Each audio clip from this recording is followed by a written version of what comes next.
Good morning. This morning I have the great privilege of introducing our guest speaker this morning, Enver Domingo. Enver and I met first in the environmental movement. Even though Enver is a few years older than me, his memory is better. I thought we met at a certain time. He reminded me it was several years earlier we first met.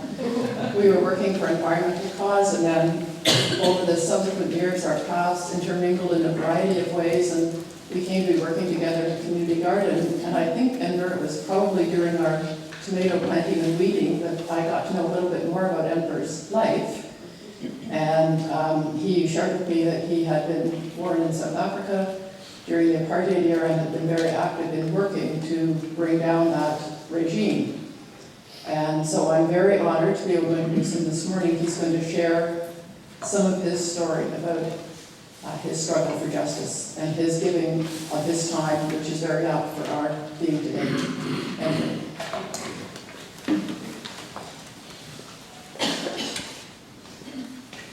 Good morning, and thank you for inviting me. I would like you to share some of my memories when I was brought up in South Africa, what fashioned me into a resistance fighter. We prefer calling it freedom fight. And if you can live with me the moments. Born in South Africa as a second-class citizen, you learned at a very early age that you were not good enough because of the color of your skin. Can you imagine the pain in your parents' eyes when you want to know why you can't go there? And they try to explain. But at the same time, try not to make you hate. It's very difficult. And I came from a family that was very political. I was very influenced by my father. He did a lot of campaigning, even in the sports field. We were segregated there. And we tried all peaceful means of getting justice. And you must remember that when you are not equal in the eyes of the law, because that was the apartheid, it was legalized discrimination, you are dispossessed of your humanity, you are dispossessed of your dignity. And in fact, they try to dispossess you of your culture. This is the South Africa that I grew up in. And I'll give you an example of, examples of how I was influenced to become active. In my very early teens, I was in the kitchen. Families always used to congregate in the kitchen. And my mom and dad were talking in whispers, etc. And what it was is that there was an expose written by Ruth First for the Drum magazine in South Africa. Ruth First was an activist who was later assassinated by the South African regime in Mozambique. She exposed the conditions of black African farm workers in Bloemfontein or in the Orange Free State. The law dictated that black men and women were not allowed in the cities. There was no freedom of movement. And you had to carry a special passbook called the Dom Pass. And if you did not have that on you, sometimes you wake up like we all do, go to work in a hurry, and you may forget your old jacket. And your passbook is inside it. It made no difference. You were hauled off to prison, and then you were then taken to the farms, free labor for the farmers. There were no regulations as to how you should be treated. And if you voiced dissent, you were punished. And in this expose by Ruth First, they found a lot of bodies on a couple of farms. Of course, the press publicizes, but again, it meant nothing. At that time, in that period, there was Nelson Mandela, Chief Albert Lutuli, Yusuf Dadoo, Monty Naika, Brown Fisher, an Afrikaner, all expressing their concerns. And there would be meetings in sports stadiums. And I can remember hearing the roar where the people were all fired up. It was peaceful protest. It was called passive resistance. But the regime soon cracked down. And I would hear that my family was interred. My cousin Tofi, who was a taxi driver, thrown into jail numerous times. In fact, he was banned. He received a banning order for 15 years. And the only time that banning order was ever lifted was when he was dying. That was the apartheid system. Of course, growing up, go to school, and the passive resistance campaign was intensifying. But the measures that the apartheid regime used was getting much, much more severe. I was at high school, Emerald Sultan College. When you go to class and your teacher's not there, and you find out that your teacher's in prison, you didn't know that they were involved, as we used to say, is he or she involved? You didn't know. You had to work in secrecy. And that's when I really realized that no, I cannot accept this anymore. So I became involved, reading literature. Literature was secretly given to us, and you had to pass it on.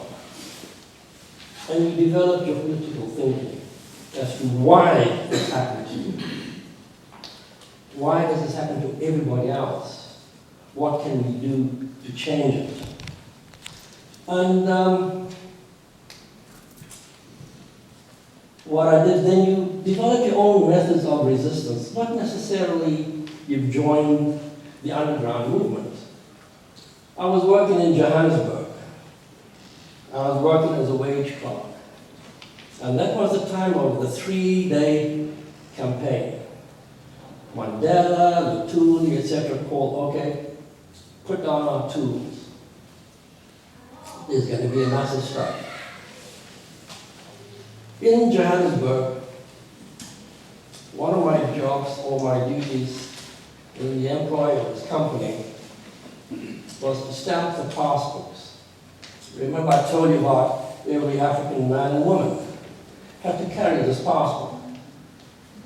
So we had a staff of maybe 50 or 60 African men and women. Well, I would get more than 50 or 60 passports. I would be busy stamping away. That was my form of resistance. More or less, hate to put it crudely, but giving the government or the regime the middle finger. This is what I was doing. I didn't think about the consequences of that. But it was a stand that I took. I then came back to my hometown, Durban, after working a year in Johannesburg. Mandela was then imprisoned, Robben Island. So you can imagine the feeling that your leadership is being interred. In the meantime, the movement was making plans to get Oliver Tambo, etc., out of the country. We had to organize outside. Coming back to Durban, my hometown, I worked at the King Edward VIII Hospital and was studying at the medical school that was the only black medical school allowed us in South Africa. I was doing a diploma in clinical pathology. In this hospital, King Edward VIII Hospital, which was a black hospital, my job was to help some of the researchers. And whatever it was, they had to do research that entailed sections of hearts, of corpses. And these were young hearts. I would go to the morgue on a daily basis and pick up around the order of 10 hearts per day. These are black children, died of malnutrition, all sorts of other diseases. Healthcare was denied. And every day I did this, brought the hearts, and they were preserved, and then of course you had biopsies carried out on them. That was the turning point for me. I said no. Cannot accept this. So I then became more and more involved in my work and the forms of resistance. One must remember that when you use passive techniques and all avenues are being shut, closed, you're in detention, you're beaten up. My sister-in-law's father, he was detained. They had introduced the 90 days detention. You detain without trial. Then it was increased to 180 days. This is what happened. I remember my brother was courting my sister-in-law at the time. I would go with him to get his clothing, and they were bloody. This is what happened. But this is just a microcosm of what was going on throughout the country. People suddenly disappearing. Okay, and then George, my brother's father-in-law, George Pinnock, a trade unionist, came out, and then the movement realized that once you've been exposed, the best thing is to get out of the country and to work towards getting support for the anti-apartheid struggle. At that time, the movement said, okay, we're going to go for armed struggle. All avenues are closed. So symbolically, pylons were blown up, made sure no civilians were hurt. And yes, I was involved in that. Didn't take it lightly. But someone was caught on the border who had been out in the country, coming back in, picked up, and my name was dropped in his interrogation. Came home from work, and I saw the look on my mother's face. And I could see she was crying. And she said, the special branch were asking about you. I knew immediately that I had to get out. The movement had made arrangements. Prior to that, my second eldest brother had to leave in a hurry, too. We worked in different cells in the underground movement in the country. I went to England, in London, and joined, I was a part of the African National Congress External Mission. And our task was to strengthen the anti-apartheid movements in England, especially London. And we worked closely with churches, etc., trade union bodies, just to get the world understand what is going on. What happened there is that I met a lot of people, ANC exiles, I heard about it. And to me that was very important, because the one thing that the ANC leadership always said, do not hate, do not hate. It's the government, it's not the people. And we used to call everybody comrades, close, and nothing to do with ideology, but everybody who was in the ANC was a comrade. And I met some white comrades. And in particular, one that stuck out was Sylvia. The apartheid regime hated the fact that there were whites who would voice dissent, who would carry out acts that they felt was an act of terrorism. Sylvia had spent 4 years in Barberton prison. They tortured her. And she was studying to do her PhD at Oxford, but she resided in London. We make trips to Oxford every few weeks or so. I don't know what the movement does, but anyway, I was told, okay, it's my task to take care of Sylvia. And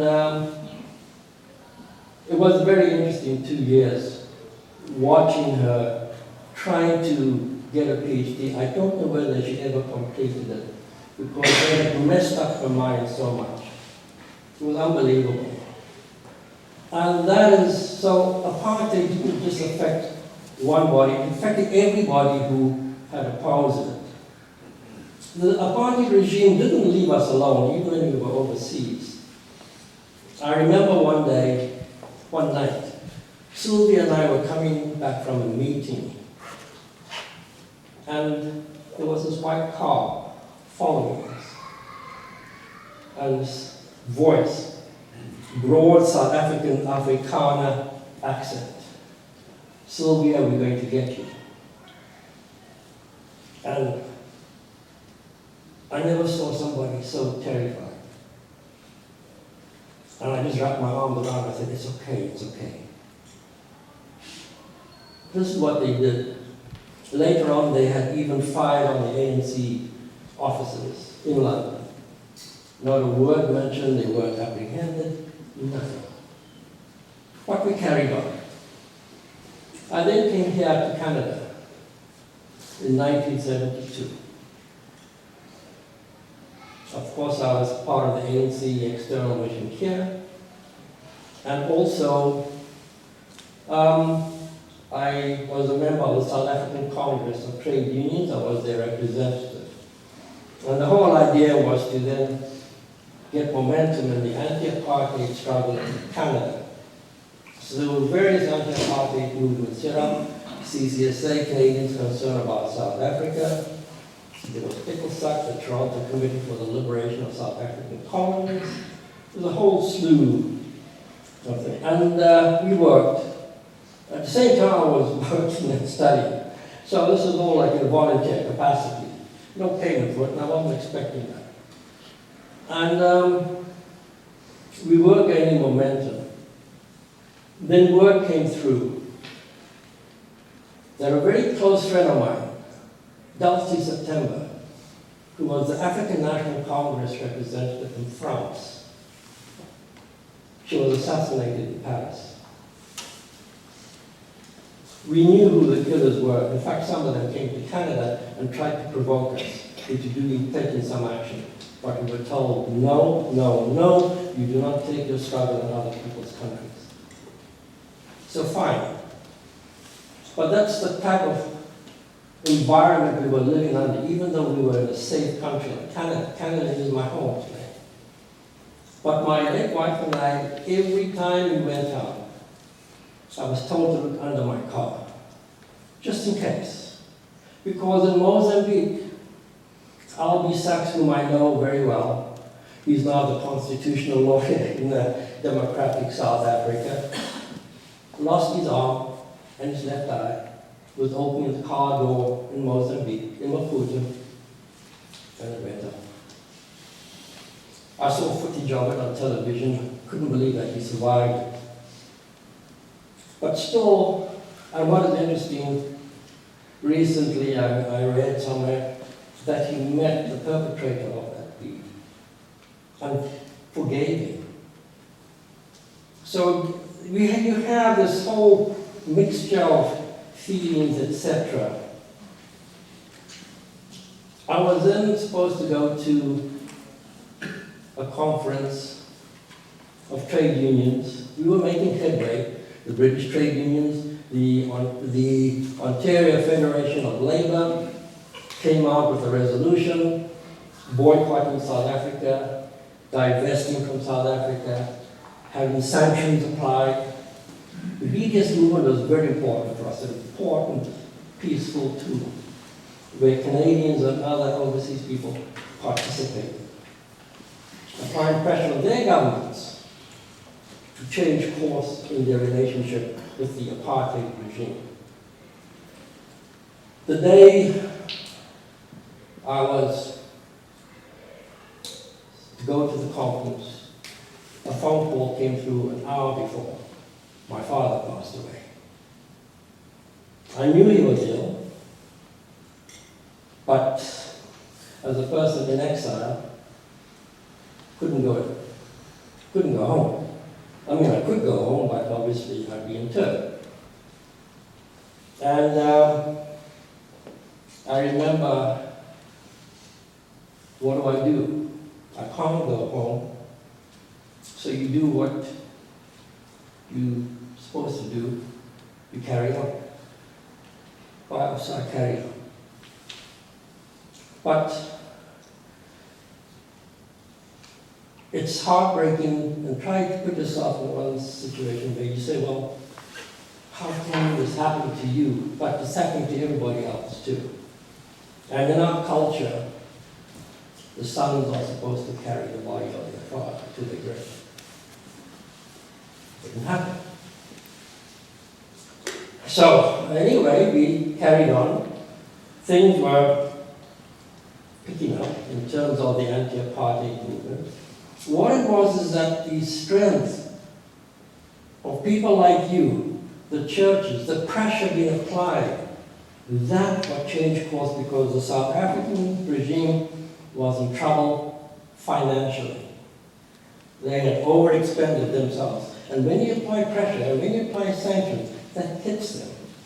And then the investors start looking into this. Like, things are not too well. So where to pay? 1976. There was a change. Before people applauded us for any activities that we carried out. We had special units in the armed struggle, which were called special ops.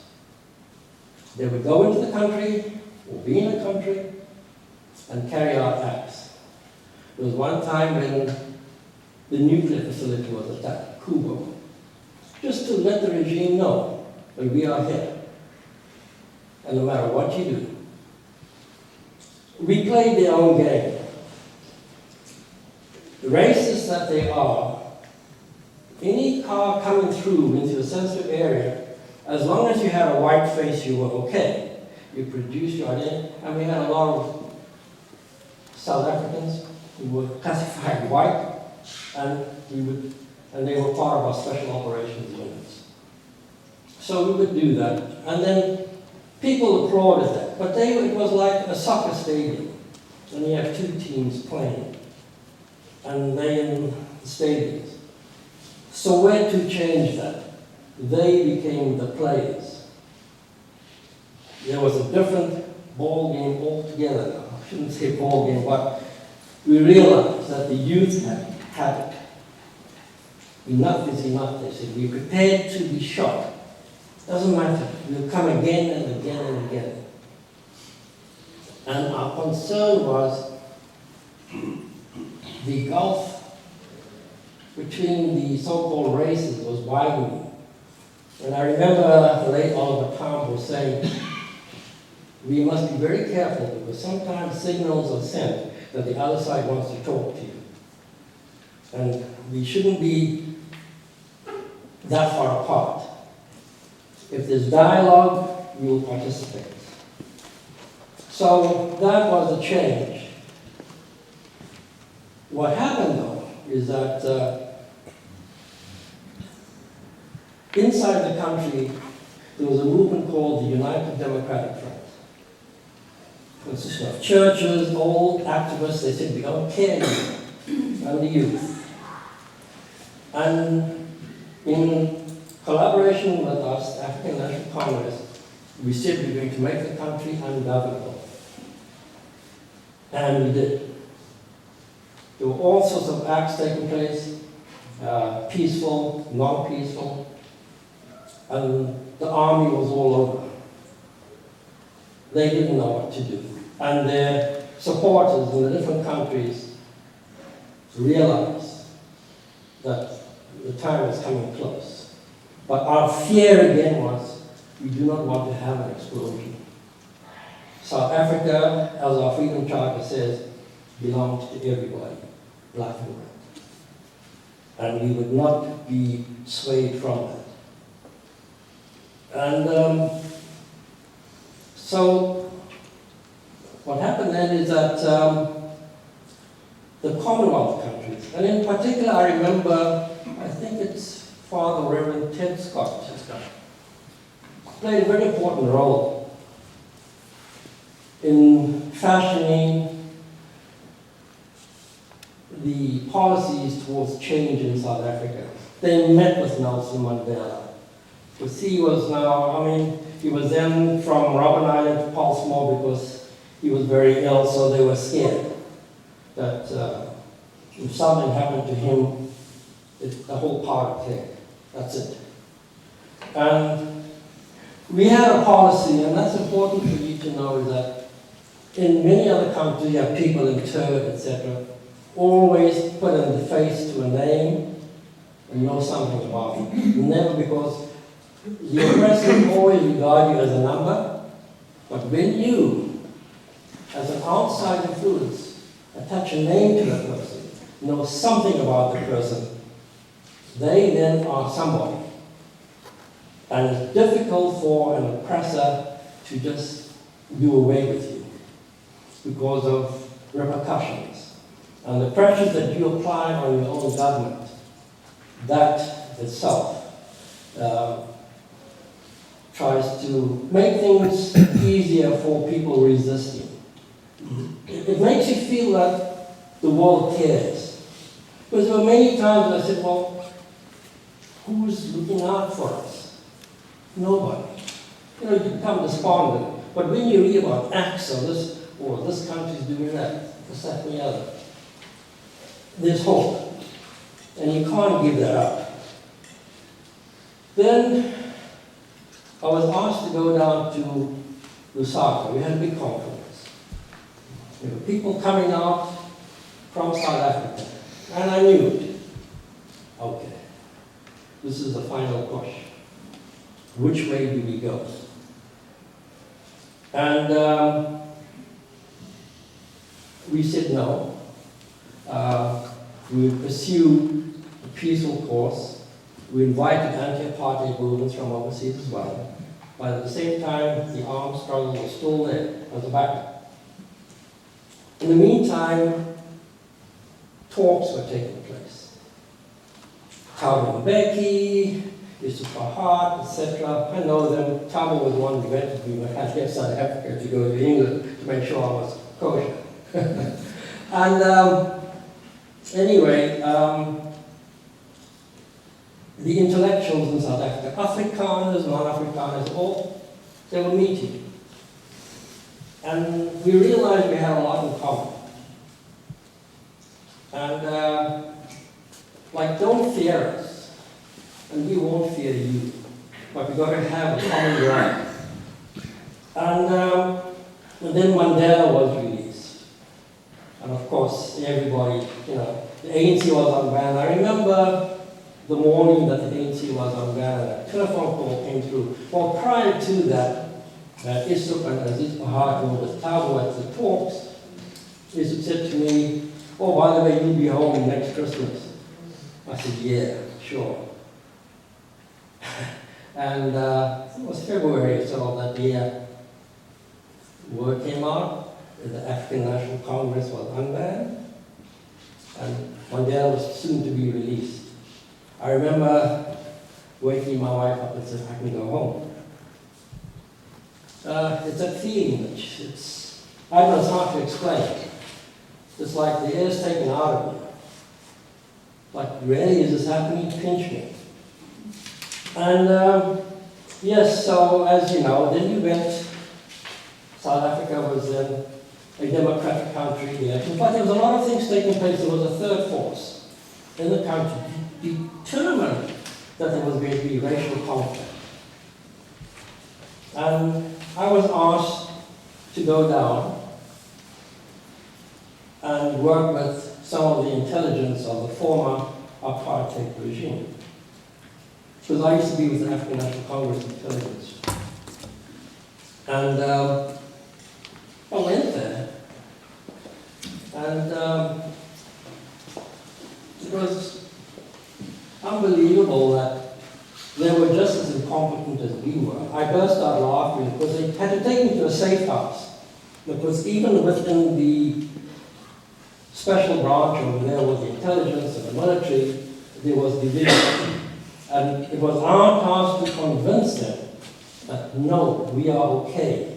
We are actually human. And one of the biggest things that I knew that things were okay was when, at the end of my time, spending a week with two of the intelligence officers of the former regime, when he invited me home, he said, I want to invite you home. And for an Afrikaner, a former racist, do that it meant a lot to him. And I remember going there and meeting his wife. And these two boys came in. And my middle name is David. And he said to the kids, I want you to meet Juan Davi. I want you to meet Uncle David. And that said a lot. That, okay, that half the battle has been won. It wasn't easy coming home. I'll give you a story prior to that. I happened to be, when I said I had to go down to Lusaka, and there was a big conflict, I was also asked to do a lot of reconnaissance work in South Africa. And I was slipped into the country. We had people who taught us to change our way of walking. We had facial makeup, etc. And I happened to be in the area close to my hometown. I saw my mother. I hadn't seen her for decades, but I couldn't go to her. I spotted her. And I had to carry on with what I was doing, because she must have been watching. So, and that's what you have to go through. Coming home, we were sitting down at the table, and she said to me, were you in South Africa? And I said, why? She said, I had a feeling that you were there close by. And I said, no. I didn't want that one. I didn't want her to know that. She was across the street from me. I had work to do. You couldn't jeopardize the operation. You had a task. So, when we did go home, I worked at the HIV/AIDS Center in South Africa, doing laboratory design. I'm not a politician. I just wanted to lead a normal life, be able to move where I wanted, say my name proudly, stay where I want to stay, etc. So, and that's happened, but I've come back because it's funny. When my wife and I were in South Africa, and I said, I'm missing snow. I mean, I must have really I don't know. So we went into the Drakensberg in the winter. There's usually snow on the mountains. And we were coming back. And then I realized too that with all the years, we spent about 5 or 6 years in the democratic South Africa. I decided no. For all counts, Canada is my home. So here is a Canadian story with South Africa. Thank you.